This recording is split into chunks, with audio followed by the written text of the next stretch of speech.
The temple of Hatshepsut, one of the many ancient splendors dotted around the region of Luxor. Today, Egypt is touted as the land where the sun never sets, attracting hordes of tourists to the unique temple sites. Luxor itself is home to 2/3 of the world's ancient monuments. Egypt has magic and mystery that no one has in any place in the world. For many people, a visit to Luxor represents the holiday of a lifetime, one spent months in the planning for. And at first, for Swiss tourist Stefan Kopp, it was everything he had imagined. Our guide explained us the area, the history behind. John Laycock's girlfriend, Karina Turner, was holidaying in Luxor at the same time, along with her mother and 5-year-old daughter. So I thought I'd just give you a call. She went, oh, we're in bed. And then the time difference, I realised I'd got it wrong. She goes, oh, well, we're getting up first thing in the morning, maybe 4 or 5 o'clock to go on a day trip. But their holiday in the land of the pharaohs was about to come to an abrupt and tragic end. On November the 17th, 1997, a very dark cloud would descend upon the city of Luxor. 6 gunmen, armed with automatic rifles, opened fire on foreign visitors at the temple of Queen Hatshepsut. So it was quite obvious that you pretty soon were going to die.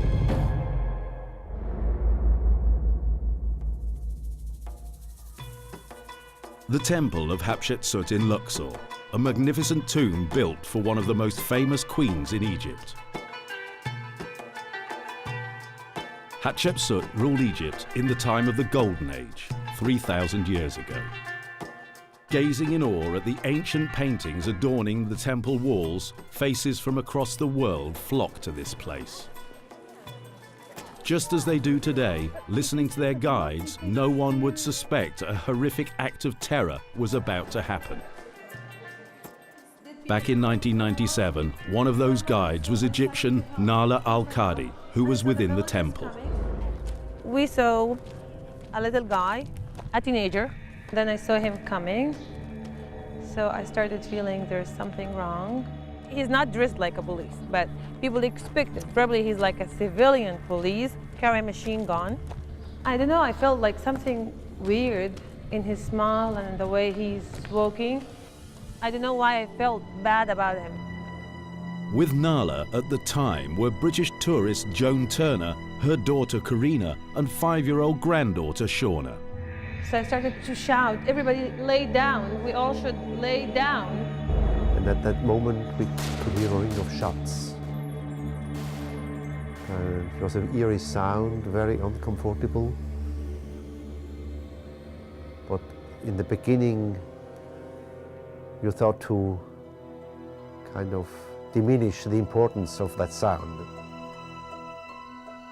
Swiss tourist Franziska Müller and her husband Felix were on the opposite side of the temple when the shooting began. First shots were fired. I stepped a little bit forward and was looking down to the entrance of the temple and saw Egyptian people in their jabalayas running across the field. And then I knew what I basically knew from the first moment on, that this was a terrorist incident.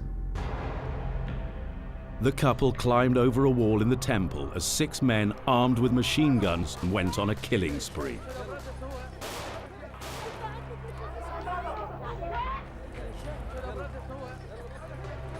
We could clearly hear what was going on right next to us, behind the wall, people being killed, screaming. So it was quite obvious that you pretty soon were going to die. I felt probably I'd never see my family again, and I felt probably like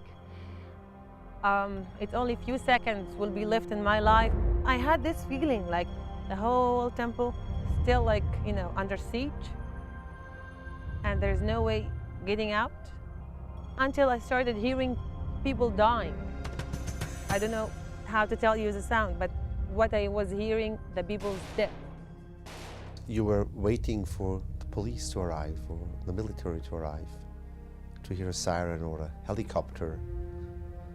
And that was probably the most awful thing, that they never showed up. It was for about 40 minutes. They kept on shooting and killing people, and suddenly everything died down completely and totally. And I started like walking, and then I saw my people here. So I checked her from the back saying, "Are you still alive?" And she was like this with the baby inside, and I said, "Are you still alive?" She didn't answer. 3 generations of one family wiped out in an instant. In all, 62 lives gone in a scene that Felix, a journalist, recalls vividly. Carnage, I think.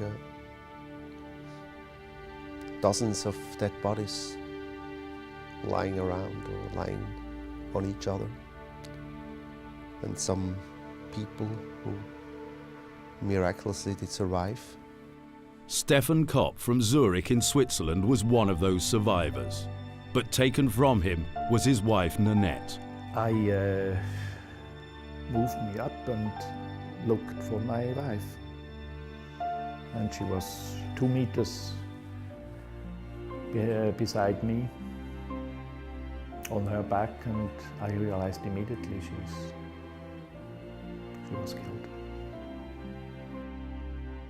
I take my wife in my arms, closed her eyes and mouth. For Stefan and Nanette, what was to be a happy holiday adventure could never have had a more tragic ending. Nearly everyone in the Swiss tour group would be murdered. We were, as I said, 29 people in our group, and 22 of them were killed. They ran for cover, and she didn't make it. She was shot through the face and killed. Those responsible fled Hatshepsut, intent on taking more lives, and would have been successful were it not for this man, bus driver Hagag Anahas Ali. I still remember that day and get very emotional, as you can see in my tears. I can't help crying when I remember it. It was a tragedy.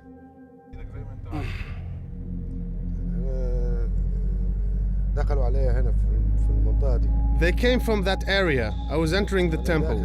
When their car got closer, the 6 gunmen started to shoot towards me. Then one of them pointed a gun at my neck and ordered me to open the door. They wanted me to take them to the Valley of the Kings nearby.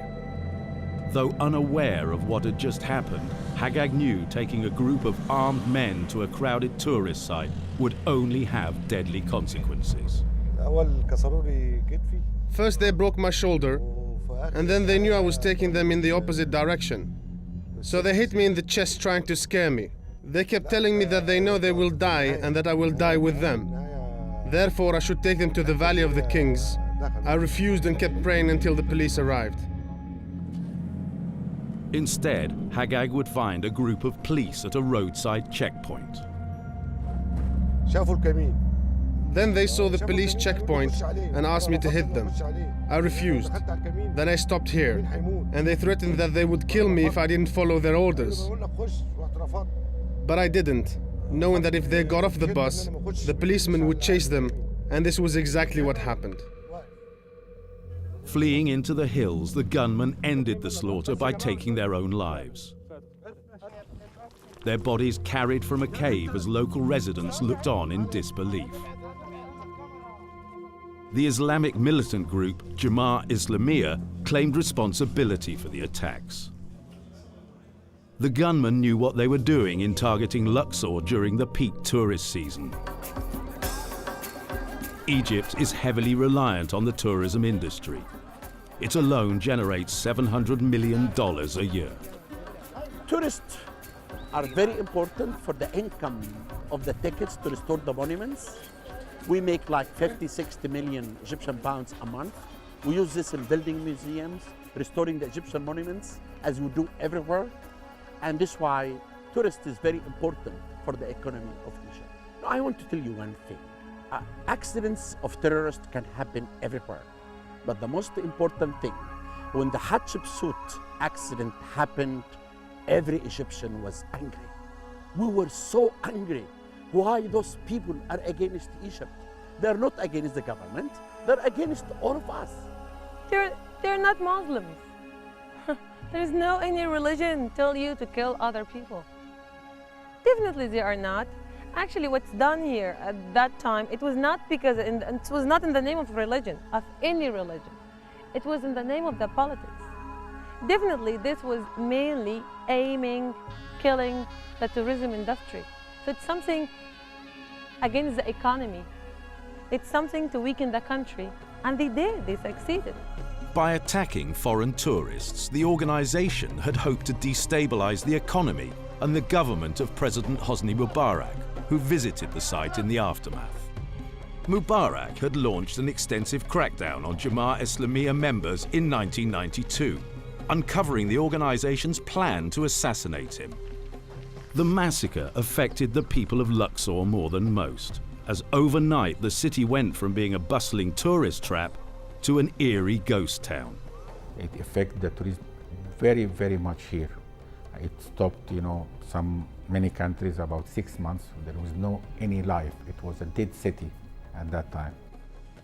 For some families, there were reunions, but for many tourists, there was no return from Egypt. And as the massacre itself made headlines across the world, the aftermath and investigation would only prompt more pain and frustration, as some of the victims' bodies were wrongly identified. Bearing in mind that the body they sent back was 4 inches, the lady was 4 inches taller as well. You don't need to be Einstein to work that one out.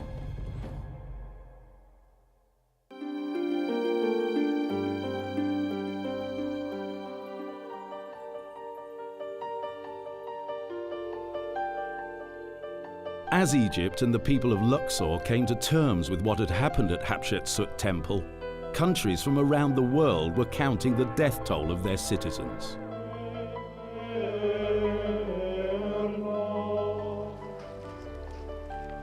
"58 foreign tourists, including some 26 Swiss, Japanese couples on their honeymoon, Britons, Germans and others had met their death while on holiday." What do I have to do with a conflict between Islam and the West? Of course, intellectually I can understand the rationale behind that and why they act like that. That makes completely, on the rational level, completely sense to me. But on the emotional level, the cruelty of their behavior and shooting 5-year-old kids, I think never everything rectifies a behavior like that. Egypt too had lost 4 of her own people. Nations in mourning and a president determined to take immediate action. So angered by what had happened, Hosni Mubarak would sack his interior minister the day following the attack. But as survivors and other visitors fled Egypt, a terrible series of mistakes would emerge amid the chaos. Stefan Kopp would receive news that the body of his wife, Nanette, was missing. They came back and said to me that they couldn't find the body of my wife. And I couldn't believe that. I knew exactly my wife was dead, and told them I don't go back from Egypt before I could find the body of my wife. And then after that day, they brought me to a hotel. I was alone. Nobody take care of me. Through wards filled with wounded victims, Stefan was taken to 6 hospitals hoping to identify Nanette. He then received word that an unidentified body had been found at a hospital for injured British tourists. You can imagine my condition after that, again, horrible day, to go around all these hospitals to see all these victims, not being able to find the body of my wife. And So in that hospital where these British victims, 4 were, I find my wife.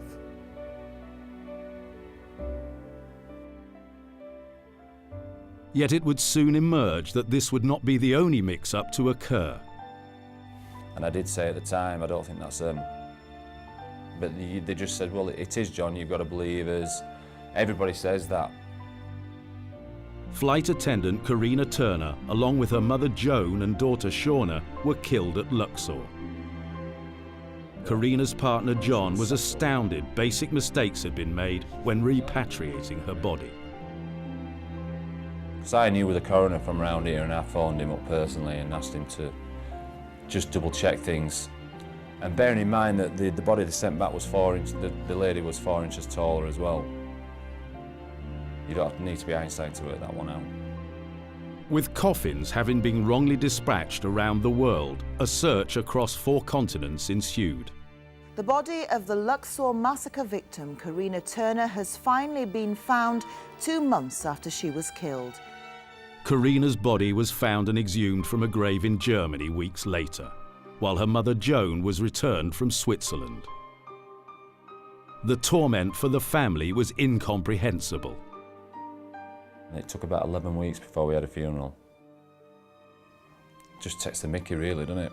In my eyes it does. It was hard enough coping, but it was like a comedy of errors that should never have happened. Many of the victims felt then and still today that they were forgotten by the Egyptian government, from whom many were expecting some sort of personal apology. I believe their attitude was, well, things happen, move on. Don't worry about it, pal. That's the impression that I got. But Egypt quite simply had to move on from the tragic events of November 1997. And for the authorities, it was essential for holidaymakers to return. Yeah, I think their point of view is, let's not talk any longer about this because this might be of disadvantage for tourism. So there's a certain rationale behind that attitude. I don't think it's an honest attitude. It's kind of a selfish attitude. The Swiss government, who had lost 26 of its people in the Luxor massacre, launched their own investigation. But it was eventually closed following a lack of cooperation from the Egyptian authorities. And many questions remained unanswered, especially about the true mastermind behind the attack. Members of Jemaah Islamiyah in Egypt tried to distance themselves from the gunmen. Those responsible were from a rogue foreign cell of the organization with roots in Afghanistan. Despite this, a nationwide campaign saw hundreds jailed and extensive resources deployed to secure Egypt's tourist sites. Experts argue further attacks in Egypt against tourists along the Sinai Peninsula earlier this decade are the result of a void in political dialogue between the government and opposition groups. This is every parent's nightmare. Jemaah Islamiyah released a revised ideology in late 2007 which bans attacks on foreigners. Despite this move, political freedom in Egypt has been stifled. The restrictions placed on the press in Egypt and sensitivities of reporting on the massacre at Hatshepsut are still obvious today. Armed minders, internal security and uniformed police observe and report every movement to the authorities. By not allowing opposition, to speak up, let's say officially, by the media or television or things like that, this enhances the danger that the opposition does find other ways to express their feelings, their attitudes, to pursue by other means their political goals. In my opinion, must raise the possibility that sooner or later something like that could happen again. But if it does, this time Luxor is prepared. Of course, the situation is completely changed now, but we are concentrating on the people. They are going to I do not want to defend, but to secure the town in Luxor. And I think the highest emergency plan to secure a town in Egypt, now it is in Luxor, since this accident. Luxor's governor says there was little option but to increase security in the city to the point where no tourist would feel threatened again.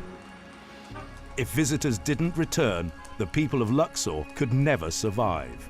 I find it very safe, the streets, the people, and no hesitation on coming back to Egypt.